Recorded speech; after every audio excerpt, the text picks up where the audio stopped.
الحمد لله نحمده ونستعينه ونستغفره ونؤمن به ونتوكل عليه ونعوذ بالله من شرور أنفسنا ومن سيئات أعمالنا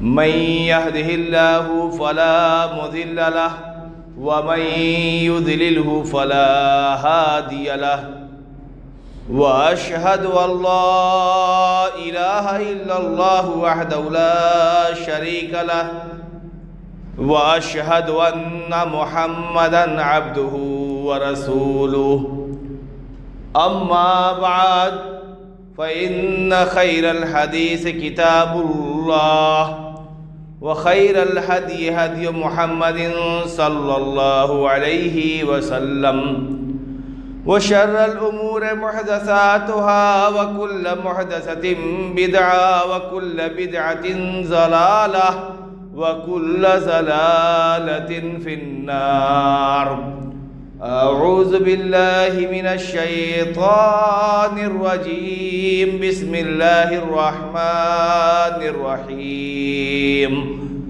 يا أيها الذين آمنوا اتقوا الله حق تقاته ولا تموتن إلا وأنتم مسلمون يا أيها الناس اتقوا ربكم الذي خلقكم من نفس واحدة وخلق منها زوجها وبث منهما رجالا كثيرا ونساء واتقوا الله الذي تساءلون به والأرحام إن الله كان عليكم رقيبا يا أيها الذين آمنوا اتقوا الله وقولوا قولا سديدا يصلح لكم أعمالكم ويغفر لكم ذنوبكم ومن يطع الله ورسوله فقد فاز فوزا عظيما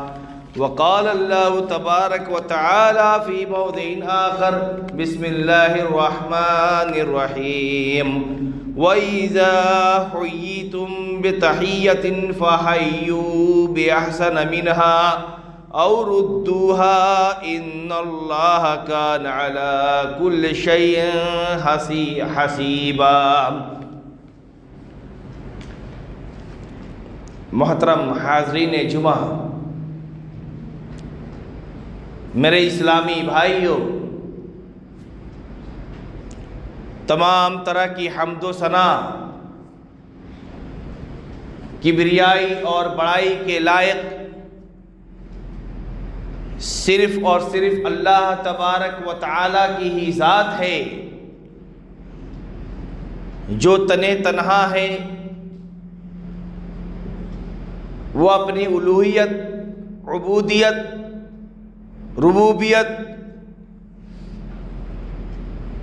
میں اکیلا ہے، اس کا کوئی شریک نہیں، اس کا کوئی پارٹنر نہیں، نہ وہ کسی کا باپ ہے نہ کسی کا بیٹا ہے۔ وہی اس پورے کائنات کا خالق ہے، رازق ہے، مالک ہے، اور صرف وہی عبادت کے لائق ہے، اس کے سوا کوئی عبادت کے لائق نہیں۔ درود و سلام ہو تمام انبیاء اکرام علیہم الصلوات والسلام کے اوپر، خصوصاً ہمارے اور آپ کے نبی خاتم النبیین سید المرسلین شفیع محشر ساقی کوثر محمد رسول اللہ صلی اللہ علیہ وسلم کے اوپر، ان کی آل و اولاد، ازواج و مطہرات، صحابہ اکرام رضوان اللہ علیہم اجمعین کے اوپر، بعد کے آنے والے سلف صالحین، ائمہ، تابعین، فقہا، محدثین رحمہم اللہ کے اوپر کہ جن کی وجہ سے اسلام ہم تک پہنچا ہے اور ہم مسلمان ہیں۔ میرے اسلامی بھائیوں، اسلام دین فطرت ہے، اور اسلام جو اللہ تبارک و تعالیٰ کا دین ہے وہ اس روئے زمین پر ہمیں جہاں اللہ تبارک و تعالیٰ کے حقوق کو بتلانے کے لیے آیا، وہیں دوسرے جانب اس نے وہ حقوق العباد کی بھی تعلیم دیتا ہے۔ وہ جہاں ایک طرف اللہ کی عبادت کرنے کا حکم دیتا ہے تو وہی دوسرے جانب ہمیں معاشرے میں، سماج میں، پاس پڑوس میں ہمیں کیسے رہنا ہے، ہمیں لوگوں کے ساتھ کیسے جینا ہے، کس طرح بات کرنی ہے، اور ایک صالح اور نیک معاشرے کی تشکیل کا بھی حکم دیتا ہے کہ اس وقت تک ایک مسلمان بہتر مسلمان نہیں ہو سکتا، سچا اسلام کا پیروکار نہیں ہو سکتا، اچھا مسلمان نہیں ہو سکتا جب تک کہ اس سے اس کے پڑوسی خوش رہیں، جب تک کہ اس سے اس کے گھر والے خوش رہیں، جب تک کہ اس سے اس کے سماج اور معاشرے کے لوگ خوش نہ رہیں۔ ایک بہتر مسلمان، ایک مسلمان نماز کی پابندی کرتا ہے، روزے کی پابندی کرتا ہے، زکوٰۃ دیتا ہے، اللہ کے تمام عبادات کو بجا لاتا ہے، نماز کے لیے مسجد میں سب سے پہلے صف میں ہوتا ہے، لیکن اگر اس کے پڑوسیوں کا، اس کا برتاؤ پڑوسیوں کے ساتھ اچھا نہیں ہے، اس کے دوست و احباب کے ساتھ اچھا نہیں ہے، اسی طریقے سے وہ بڑوں کے ساتھ تمیز سے بات نہیں کرتا، چھوٹوں کے ساتھ پیار سے محبت سے پیش نہیں آتا، اپنے بال و بچے کے ساتھ محبت کا رویہ نہیں رکھتا ہے، وہ ہمیشہ جھگڑالو ہے، غصہور ہے، گالی گلوچ کرنے والا ہے، وہ انسان مسلمان، سچا مسلمان نہیں ہے۔ صحیح مسلم کی روایت ہے، اللہ کے نبی صلی اللہ علیہ وسلم سے ایک صحابی نے پوچھا، ای الاسلام افضل، ای الاسلام خیر، کون سا اسلام سب سے بہتر ہے، سب سے اچھا ہے، یعنی کون سا مسلمان سب سے بہتر ہے؟ اللہ کے نبی صلی اللہ علیہ وسلم نے جواب دیا، المسلم من سلم المسلمون من لسانہ و یدہ، کہ سنو، سب سے بہتر مسلمان وہ مسلمان ہے جس کی زبان سے اور جس کے ہاتھ سے اس کے دوسرے مسلمان محفوظ رہیں۔ ایسا نہیں کہ معاشرے کا یہ تباہ، معاشرے کا ایک ایسا غلیظ آدمی ہو جس سے بات کرنے سے لوگ کترائیں، جس کے پاس جانے سے لوگ کترائیں، کہ اگر جائیں گے اس کے سامنے یہ بات کریں گے وہ غصہ ہو جائے گا، جھگڑا کرنے پر تعارف ہو جائے گا، گالی گلوچ کرنے لگے گا۔ اس ویسا مسلمان کو اللہ کے نبی صلی اللہ علیہ وسلم نے اچھا مسلمان نہیں کہا۔ اللہ کے نبی صلی اللہ علیہ وسلم کی دوسری حدیث سے کہا، ابغض عند اللہ، اللہ کے نزدیک سب سے برا انسان وہ ہے، وہ الد الخصم، جو سب سے زیادہ جھگڑا کرنے والا ہو، گالی گلوچ کرنے والا ہو، زبان سے جب بھی بولتا ہے تو خیر اچھی بات نہیں بولتا، بری بات بولتا ہے، گالی غصے کے مزاج میں رہتا ہے، کوئی اچھی بات بھی کہو تو غصہ کرتا ہے، کوئی صحیح بات بھی کہو، صحیح مشورہ بھی دو، ماننے کے بجائے وہ اوپر چڑھ جاتا ہے۔ ایسا آدمی اچھا نہیں ہے، اللہ کے نزدیک سب سے برا ہے۔ اور کیسے نہیں ہوگا؟ آپ معاشرے میں ایسے لوگوں کو دیکھ لیں، ایسے لوگ جو گالی گلوچ کرتے ہیں، جھگڑالو ہوتے ہیں، اس سے کوئی بات نہیں کرتا۔ اچھے لوگ تو بات نہیں کرتے، وہ جانتے ہیں کہ اگر اس کے پاس جائیں گے تو ہمارے دامن پر یہ آدمی 10 طرح کی بات کر دے گا، اس سے اچھا ہے کہ اسے بات مت کرو۔ یہ آدمی اب اس سے دنیا کے اندر بھی ذلت و رسوائی ہے، اس کا کوئی اپنا نہیں ہوتا، آخرت میں بھی اللہ تبارک و تعالیٰ اس کے اوپر سخت غصے کا اظہار کرے گا۔ ایک صحابی اللہ کے نبی صلی اللہ علیہ وسلم کے پاس آئے، پوچھا، اللہ کے نبی صلی اللہ علیہ وسلم مجھے ایسے عمل کی وصیت کیجئے جس کو میں کر دوں تو دنیا اور مافیا سے محفوظ ہو جاؤں، جنت میں چلا جاؤں۔ اللہ کے نبی صلی اللہ علیہ وسلم نے کہا، لا تغضب، لا تغضب، لا تغضب، 3 مرتبہ کہا، غصہ مت کرنا، غصہ مت کرنا، غصہ مت کرنا۔ غصہ وہ ماچس کی تلی ہے جو پورے خاندان کو، پورے اہل و عیال کو، سماج کو، گھر کو جلا کر کے خاکستر کر دیتی ہے۔ آپ پیسے کما رہے ہیں، پیسے گھر پہ بھیج رہے ہیں، ماں باپ کو دے رہے ہیں، بھائی بہنوں کو دے رہے ہیں، اور پیسہ بھیجنے کے بعد ان کو 10 طرح کی باتیں سنا دیتے ہیں. آپ کا یہ پیسے کی کوئی ضرورت ہے، ان کو محبت کی ضرورت ہے. اللہ تعالیٰ ایسے لوگوں کے اوپر سخت ناراضگی کا اظہار کرتا ہے جو لوگ غصہ کرنے والے ہوتے ہیں. اس طریقے سے اللہ کے نبی صلی اللہ علیہ وسلم نے فرمایا لا یؤمن احدکم، کہ تم میں سے وہ انسان اس وقت تک کامل مومن نہیں ہو سکتا، پائے ایمان کے تک اونچے مقام تک فائز نہیں ہو سکتا، جو اپنے مہمان کی توقیر و تعظیم نہیں کرتا ہے، عزت نہیں کرتا ہے. اس طریقے سے اپنے پڑوسیوں کے ساتھ اس کا معاملات اچھے نہیں ہوتے ہیں. کوئی مہمان آپ کے گھر آیا، بیٹی کے گھر والوں کی طرف سے، بہن کے گھر والوں کی طرف سے، یا بہو کے گھر والوں کی طرف سے، بیٹھ گئے، اس کو کھانا دیا، گوشت پلاؤ دیا، اچھے کھانے بنوائے، پکان بنوائے، وہ بیچارہ 2 لقمہ پیٹ میں ڈال رہا ہے اور آپ کی گالیاں سن رہا ہے. یہ میرے بھائیوں یہ عزت نہیں ہے. غلطیاں کہاں نہیں ہوتی؟ ہم بھی کوئی وہاں سے فرشتے پیدا نہیں ہوئے ہیں، غلطیاں ہمارے گھر میں بھی ہیں، اس کے یہاں بھی ہے کچھ کمی اور کوتاہی ہے. داماد آ کر کے گھر پہ بیٹھا ہے، اپنی بیٹی کا دکھڑا رونے لگے، بیٹی کا سسر آ کر کے بیٹھا ہے، بیٹی کی مصیبت بیان کرنے لگے، بہو کا باپ بھائی آ کر کے بیٹھا ہے، بہو کی شکایت کرنے لگے، بیٹے کی شکایت کرتے ہیں، بہو کی شکایت کرتے ہیں، بیٹیوں کی شکایت کرتے ہیں، بیوی کی شکایت کرتے ہیں. ایسا انسان تو انسان نہیں ہو سکتا. خیرکم لأہلی، اے لوگو اپنے گھر والوں کے لیے اچھا بنو، میں اپنے گھر والوں کے لیے سب سے بہتر ہوں. نبی کریم صلی اللہ علیہ وسلم نے فرمایا ہے یہ حقوق معاشرت ہے. صرف پیٹ میں دانہ دے دینا آپ کی ذمہ داری ختم نہیں ہوتی.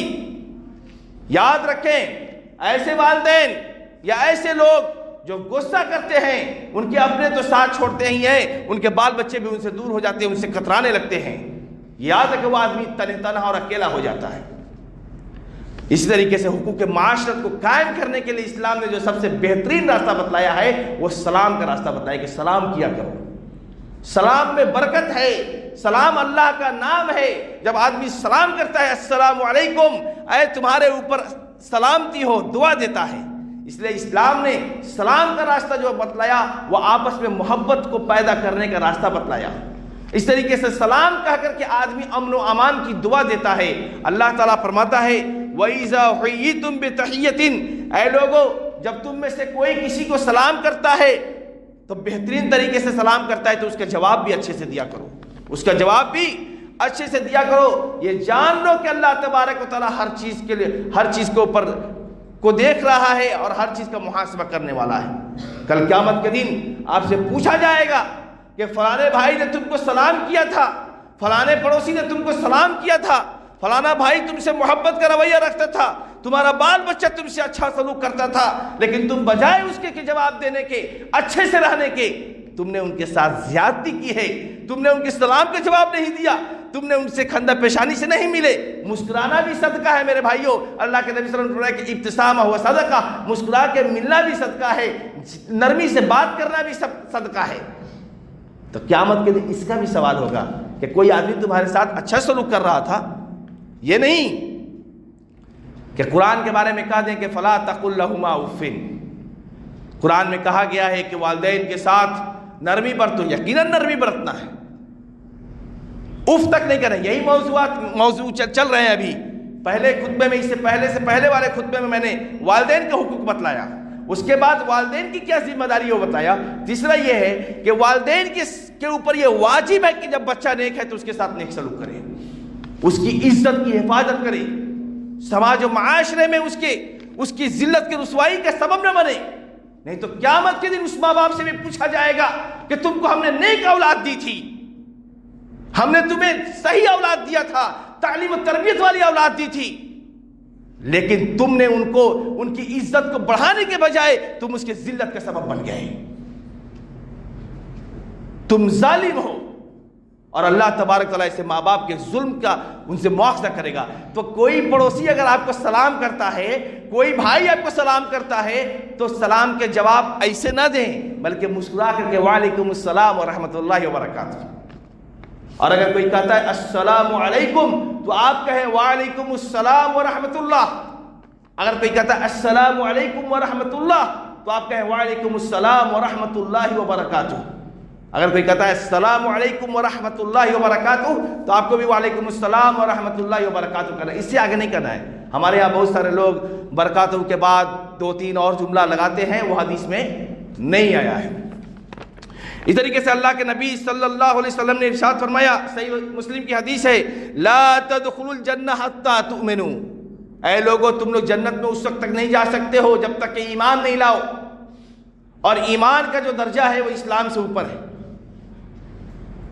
کوئی بھی لا الہ الا اللہ کہتا ہے وہ مسلمان ہے لیکن مومن نہیں ہے۔ مومن کے لیے اللہ کو زبان سے اقرار کرنا، دل میں اللہ کو بسا لینا، اور جب اللہ کا ہم نے زبان سے اقرار کر لیا کہ اللہ کی ذات عرش پر مستوی ہے، موجود ہے، اللہ اس دنیا میں موجود ہے، اللہ تعالیٰ ہے، جب ہم نے یہ زبان سے اقرار کر لیا اور اس رب کو ہم نے دل میں بسا لیا تو اللہ کے مرضی کے مطابق عمل کرنا، اللہ جو چاہتا ہے اس کو کرنا ہے، جو نہیں چاہتا اس کو نہیں کرنا ہے، یہی ایمان ہے۔ یہ 3 چیزیں چاہیے تو چاہیے، تب جا کر کے ایک بندہ مومن ہوتا ہے۔ ایمان کا درجہ ایسے ہی نہیں ملتا میرے بھائی۔ قیامت کے دن 60 سال ایک ایسا آدمی لایا جائے گا جس نے 60 سال تک اپنی زندگی میں نماز پڑھی ہوگی۔ اب 60 سال کی زندگی اگر مان لیا کہ وہ 10 سال کی عمر سے بھی اگر نماز پڑھنا شروع کیا ہو تو 60 سال پورے نماز پڑھ رہے، مطلب 70 سال کی عمر تک وہ مر گیا۔ اللہ تبارک و تعالیٰ اس کے نماز کو اٹھا کر کے اس کے چہرے پر مار دے گا، کیونکہ اس کی نماز قبول نہیں ہوگی۔ کیونکہ اس نے اللہ اور اس کے رسول کے مطابق نماز نہیں پڑھی۔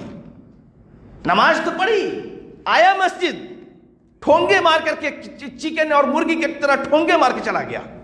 نماز میں اطمینان ہونا چاہیے، سکون ہونا چاہیے، اور کسی بھی عمل کو قبول ہونے کے لیے 2 شرطیں ہیں جو میں پہلے بھی بتلا چکا ہوں۔ پہلی شرط ہے کہ خالص اللہ کے لیے ہو، ریا اور نمود نہ ہو، کہ لوگ نمازی کہیں، حاجی کہیں، لوگ ہمیں کہیں کہ فلاں بڑا عمرہ کرنے والا ہے، بڑا پیسہ دینے والا ہے، صدقہ زکوٰۃ دیتا ہے، 500-1000 روپیہ دے گا، اور اوپر میں نام، میرا نام اوپر ہونا چاہیے، جلدی نام پکارو، فلانے صاحب نے 1000 روپیہ کا چندہ دیا ہے۔ سارا کا سارا ہوا منصورہ ہے، ایسے اللہ تعالیٰ اٹھائے گا، اسے پھینک دے گا قیامت کے دن۔ کیوں؟ اخلاص نہیں ہے اس کے اندر۔ ہم دنیا کی جاہ و عظمت تلاش رہے تھے عمل کر کے، ریا اور نمود تلاش رہے تھے، ہم نے دکھاوا کیا کہ لوگ ہمیں اچھا کہے کہ بڑا پیسہ دینے والا ہے، نمازی آدمی ہے یار۔ یہ حاجی لوگ کہے، حج کے لیے نکل رہے تو مالا پہن کے نکل رہے، جس سے لگ رہا ہے کہ کسی میدان کارزار میں آپ جا رہے ہیں، یعنی اللہ کے اوپر احسان کریں۔ یہاں سے جا رہے ہیں تو فلائٹ اتری، فلائٹ اترنے کے بعد وہیں سے 5 گاڑیاں آپ کا قافلہ چل رہا ہے، حاجی صاحب آ رہے ہیں، ایسا لگ رہا ہے کہ آپ جنت سے نکل کر کے آ رہے ہیں۔ اس طریقے سے کیا معلوم اللہ تعالیٰ نے حج قبول کیا ہے یا نہیں کیا ہے، کوئی نہیں جانتا، لیکن قافلہ رواں دواں ہے، پوری زندگی حاجی صاحب کہلانے لگے۔ خواہش بھی یہی تھی کہ لوگ ہمیں حاجی کہیں، اور جیسے ہی کوئی نام پکارتا ہے اور فلاں صاحب ادھر آئیے، ناراض جاتے ہیں، حاجی نہیں لگایا میرے پیچھے، نماز ہی نہیں لگایا میرے پیچھے۔ تو عمل کو قبول ہونے کے لیے 2 شرطیں ہیں ایمان کے بارے میں۔ پہلی شرط ہے کہ خالص اللہ کی رضا کے لیے ہو، آپ کو دنیا کے بارے میں سوچنا ہی نہیں ہے، اللہ قبول کرنے والا ہے۔ اور دوسری شرط یہ کہ نبی کریم صلی اللہ علیہ وسلم کے بتائے ہوئے راستے کے مطابق ہو۔ تو ایسے ہی نماز ہے، صلو کما رأیتمونی اصلی، اے میرے صحابہ نماز ویسے ہی پڑھو جیسا مجھے دیکھ رہے ہو نماز پڑھتے ہوئے۔ یہ نہیں کہ کل ہو کر کے فلانا امام کہہ دے کہ ایسے کرنا ہے ویسا نہیں کرنا، فلانا مولانا آ کے کہہ دیں۔ قرآن اور حدیث میں جو ہے وہ اسلام ہے۔ یہاں سے کھڑا ہو کر کے میں بیان کر دوں میں کون ہوتا ہوں اسلام میں اپنی بات کرنے والا؟ یہ دین اللہ کا ہے، یہ نبی صلی اللہ علیہ وسلم کی شریعت ہے، یہاں قانون بھی اللہ کا چلے گا اور نبی کی حدیث چلے گی، بس اس کے آگے کچھ بھی نہیں ہے، نہ اس کے پیچھے ہے۔ نبی کے قرآن میں جو آ گیا اور نبی کے فرمان میں جو آ گیا، اپنے آپ کو سلنڈر کر دو، یہی ایمان ہے، مومن ہے، اسی کا نام مومن ہے۔ بس نبی نے کہہ دیا، بس حضرت ابراہیم کہ بیوی کو جب چھوڑ کر کے جا رہے تھے، بیوی نے کہا پکڑا، کہا اس بیابان جنگل میں چھوڑ کے جا رہے ہیں، نہ دانا ہے نہ پانی ہے، کہا اللہ کا حکم ہے، کہا تب جائیے، جب اللہ نے حکم دیا تو وہی حفاظت کرے گا۔ یہ ایمان تھا، یہ توکل تھا حضرت سارہ کا اللہ کے اوپر۔ میرے بھائیو، یہ ایمان کا درجہ، یہ حلاوت ایمان جو چاشنی ہے، ایمان کی حلاوت یہ آسانی سے نہیں ملتی۔ تو لا تؤمنوا حتی لا تدخلوا الجنہ حتی تؤمنوا، اللہ کے نبی صلی اللہ علیہ وسلم نے فرمایا کہ اے لوگو، اس وقت تک تم جنت میں داخل نہیں ہو سکتے ہو جب تک کہ ایمان کے درجے کو نہ پہنچ جاؤ۔ ایمان کے درجے کو پہنچنا ہے، وہ حلاوت آنی چاہیے، وہ چاشنی ہونی چاہیے۔ عبادت عبادت میں اللہ کی خشیت اور اللہ کی محبت دونوں آنی چاہیے کہ اللہ کا خوف بھی ہو کہ نماز نہیں پڑھیں گے تو عذاب ہوگا، اور محبت اتنی ہو کہ حی علی الصلاۃ کی آواز آئی، سارا کام بند کیا، مسجد کی جانب چل پڑے۔ یہ محبت ہے اللہ سے، یہ اللہ کی محبت ہی آنی چاہیے۔ اور نماز نہیں پڑھے تو ڈر ہے، ڈر کیا معلوم، اللہ تعالیٰ میری دعا میری نماز کو قبول کرے۔ تو اللہ کے نبی صلی اللہ علیہ وسلم نے فرمایا کہ اس وقت تک تم جنت میں داخل نہیں ہوگے جب تک کہ تم ایمان نہ لے آؤ، وَلَا تُؤْمِنُوا حَتَّى تَحَابُّوا۔ اے لوگوں، ایمان اس وقت تک مکمل نہیں ہو سکتا ہے جب تک کہ محبت نہ ہو دل کے اندر۔ محبت کون سی؟ دنیا کی محبت، جو آج کل محبت دنیا میں چل رہے ہیں وہ محبت نہیں، محبت فی اللہ ہونی چاہیے، اللہ کے لیے محبت ہونی چاہیے۔ قیامت کے دن جس دن کوئی سایہ نہیں ہوگا، سارے لوگ دھوپ میں ہوں گے، عرش کا صرف سایہ ہوگا، اس میں ایک کچھ ایسے بھی لوگ ہوں گے جو دنیا میں محبت بھی کی ہوگی تو اللہ کے لیے، دوستی بھی کی ہوگی تو اللہ کے لیے، دشمنی بھی کی ہوگی تو اللہ کے دین کے لیے کی ہوگی، کہ تم اللہ کے فرمان کو نہیں مانتے ہو، تم رسول کے فرمان کو نہیں مانتے ہو، تم سے میں بات نہیں کرتا۔ یہ محبت ہے اللہ سے، محبت للہ اور فی اللہ ہونی چاہیے۔ آپس میں محبت اور بھائی چارے کے، اگر دشمنی کریں گے، جھگڑا کریں گے، اللہ ناراض ہوگا۔ یہ محبت للہ ہے۔ پڑوسیوں کے ساتھ دو انچ ہم ہی سہ جاتے ہیں، اگر وہ ظلم کر رہا ہے اللہ کے ہم اپنا جواب دے گا، یہ نہیں کہ 2 انچ ہم آگے بڑھ گئے، اس کا قبضہ کر لیا، یہ نہیں۔ محبت وہ ہونی چاہیے۔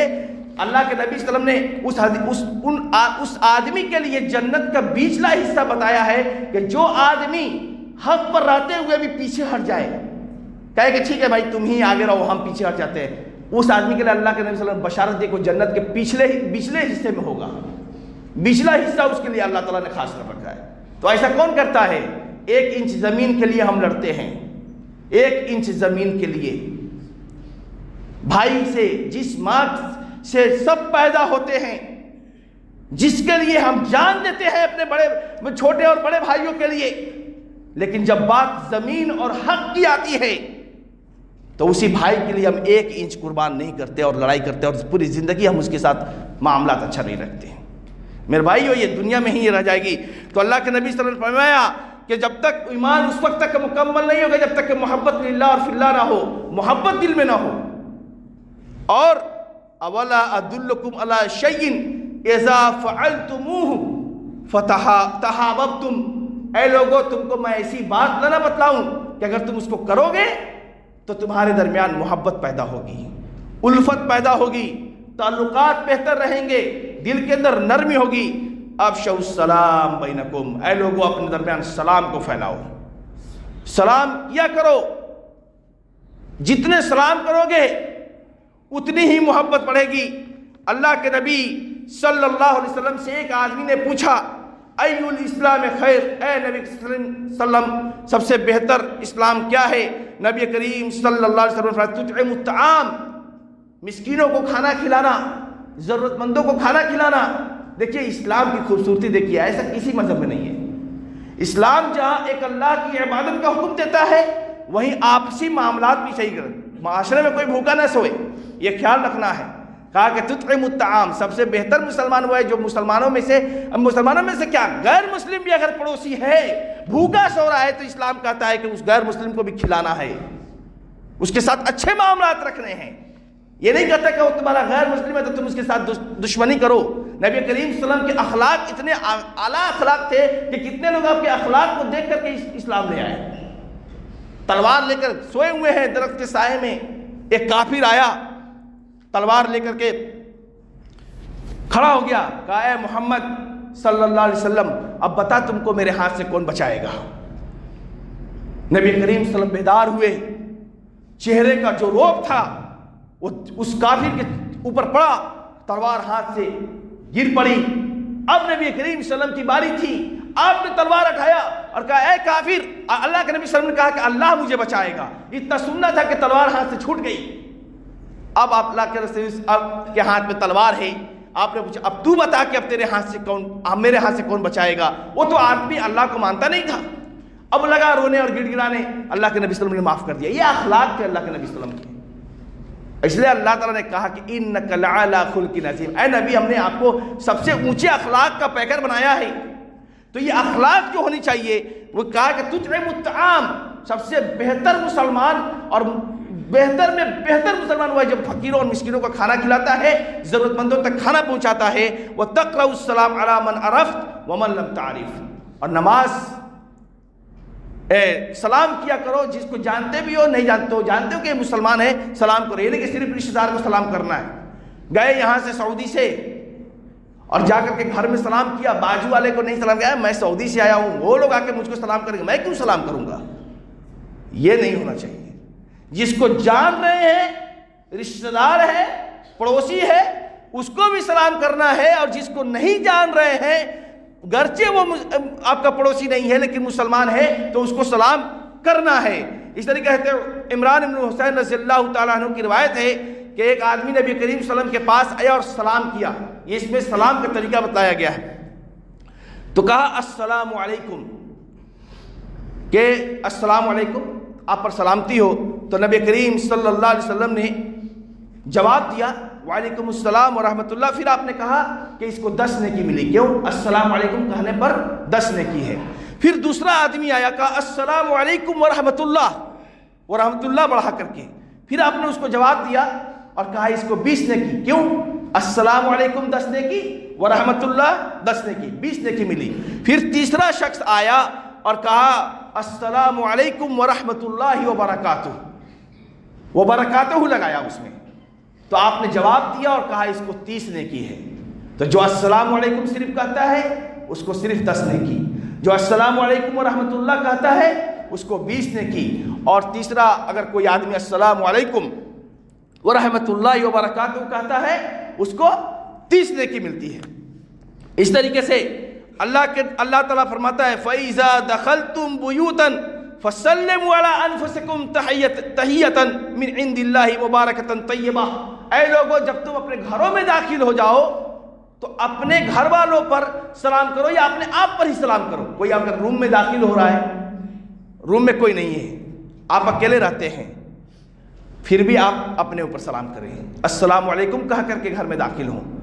اسلام نے بتلایا کہ کسی کے گھر میں جائے تو سلام کریں، فون اٹھاتے ہیں ہم کہتے ہیں ہیلو، اسلام نے کہا السلام علیکم کہیں۔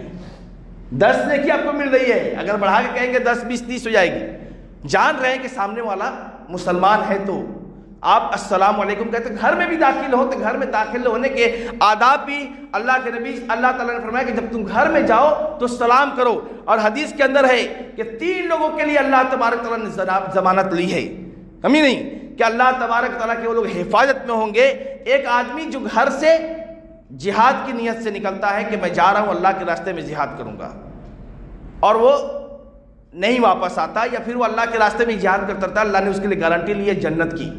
دوسرے جنت کی گارنٹی اس کے لیے ہے جو آدمی مسجد جاتا ہے نماز کے لیے اور مسجد میں آ کر کے اللہ کی عبادت کرتا ہے، تو اللہ تعالیٰ نے اس کے لیے بھی جنت کی گارنٹی لی ہے۔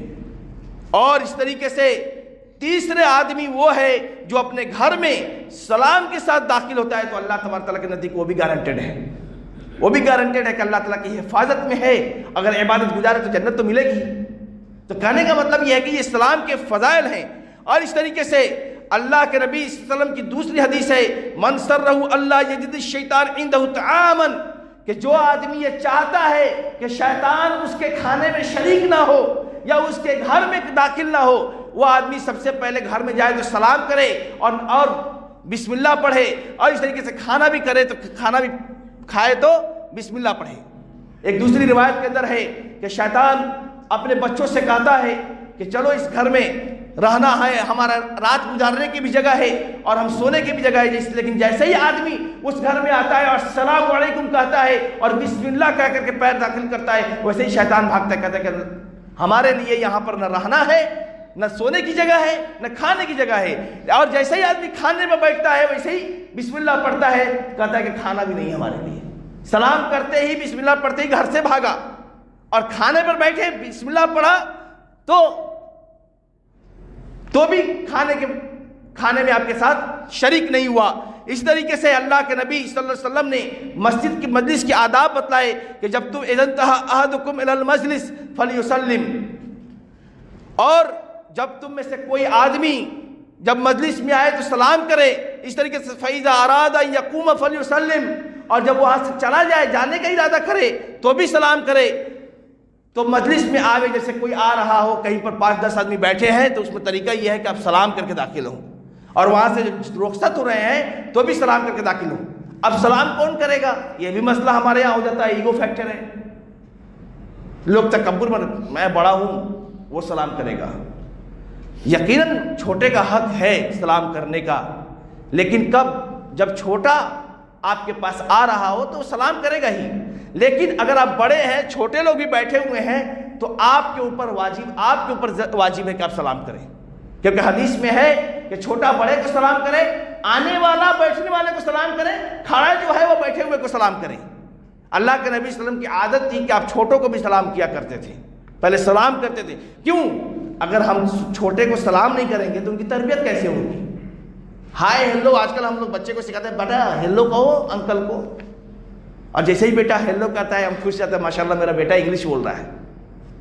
اور اسی انگلش کی محبت نے آنے والی اس نسل کو تو تباہ کیا ہی، آنے والی نسل کو تباہ کر دے گا. یاد رکھ لیجیے گا.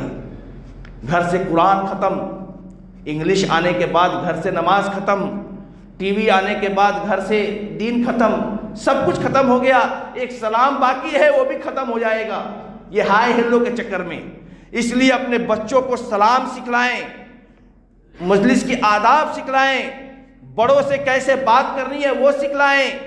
بچوں کے سامنے جھگڑا نہ کریں، غصہ نہ کریں.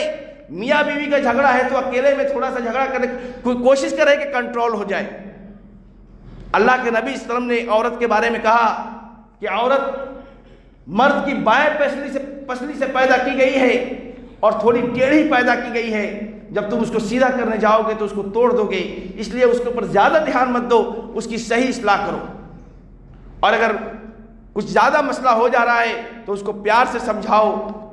یہ نہیں کہ بال بچے کے سامنے اس کے پورے خاندان کی گالی اور ادھر ادھر کی باتیں، اس سے آپ کے بچوں پر غلط اثر پڑے گا، آنے والی نسل تباہ ہو جائیں گی.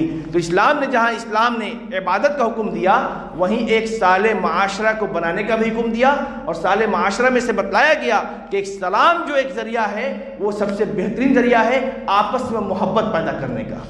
ایک آدمی آپ بازار میں جائیں اور کسی مسلمان کو آپ سلام کریں، وہ تھوڑی دیر تک آپ کو دیکھنے لگے گا، کیوں سلام کیا مجھ کو، کہیں ہم کو پہچانتا تو نہیں ہے. اور اس کے دل سے خوشی محسوس ہوتی ہے، اور اسی خوشی کو اللہ تعالیٰ پسند کرتا ہے، اور یہ محبت ہوتی ہے. تو اس لیے سلام کو زیادہ سے زیادہ پھیلائیں. اللہ تبارک و تعالیٰ سے دعا ہے کہ اللہ تبارک و تعالیٰ ہم سب کو صالح معاشرہ کی تشکیل میں جو اللہ کے فرامین ہیں اور رسول کے فرامین ہیں اس پر عمل کرنے کی توفیق عطا فرمائے. ہمیں غصہ کرنے سے بچائے اور محبت والا مسلمان بنائیں. ہمیں اللہ تبارک و تعالیٰ سب سے بہترین مسلمانوں میں سے بنائیں. اللہ تبارک و تعالیٰ ہمیں ایمان کی دولت سے مالا مال کرے، اسلام کے ساتھ ساتھ ایمان کی دولت سے مالا مال کرے.